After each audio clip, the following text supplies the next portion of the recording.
طبعًا يعني إجابة السؤال ده هتكون من خلال شركات الزيوت زي موبيل، زي لوكومولي، زي فالفولين. خلّينا نبتدي بموبيل. موبيل يعني إجابته صراحة إيه، هلامية شوية، بس يعني خلّينا نشوف.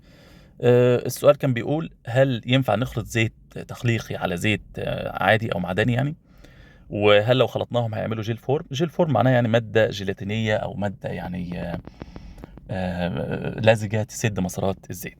فموبيل بيقول لك لأ in general إن في الطبيعي يعني أو عمومًا الزيوت لازم تكون متوافقة مع بعضها، وما تعملش جيل فورم أو مادة جيلاتينية في حالة خلطهم. وعلى فكرة ده منطقي، أنت لمّا بتيجي تغيّر زيت السيارة أنا مثلًا كنت باحط موبيل، المرّة دي هاحط لوكومولي. ما هو أنا ما يعني مش باصفّي موبيل مليون المِيّة يعني، لأ بيظل فيه نسبة زيت، ومع ذلك ما بيحصلش أي جيل فورم. يعني أنت بتغيّر من نوع لنوع بيظل فيه نسبة وبيختلطوا مع بعض بدون أي مشكلة. فعشان كده أعتقد في الكميات البسيطة ما بيحصلش مشكلة، المشكلة هتكون كبيرة لو أنت خلطت مثلًا نُص غيار على نُص غيار. فبيقول لك وعمومًا لا يُفضّل they don't recommend يعني ما بيفضّلوش إن أنت تخلط نوعين زيت على بعض يعني تصرُّف طبيعي منّك، اللي هو أنا كل مرّة باعمل كده. خدت بالك؟ لإن طبعًا الزيت عبارة عن مجموعة من الإضافات والbase oils أو زيت اللي هي الأساس يعني، الأساس اللي بيتعمل منّه الزيت.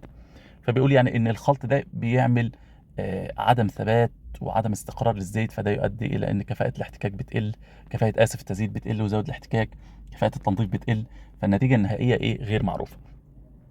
فبالتالي إن أنت تعمل ده بشكل طبيعي كل مرّة، لأ ده تصرُّف غلط من وجهة نظر موبيل.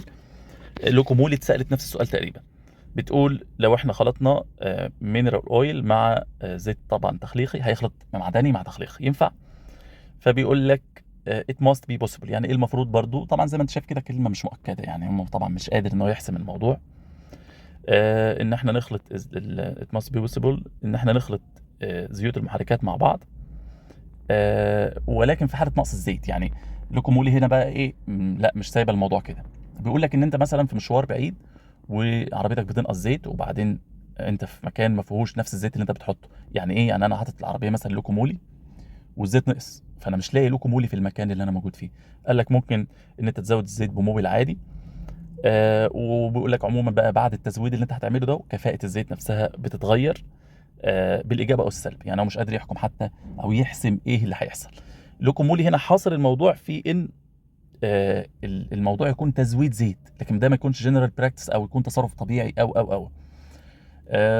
أنا تصوُّري الشخصي لأ طبعًا ما ينفعش، ممكن تزوّد زيت في حالة الطوارئ وتروح فورًا تغيّر الزيت، لكن إن أنت ت ت ت كل مرّة تغيّر زيت بالشكل ده، أتصوّر إن أنت هتدمّر المحرك على المدى البعيد، وده اللي بتقوله فالفولين.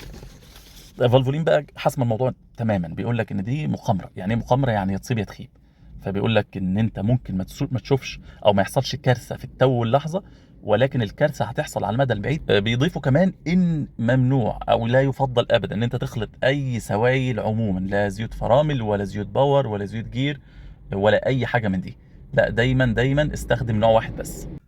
رأيي أنا كيحيى لأ ما تخلطش خالص.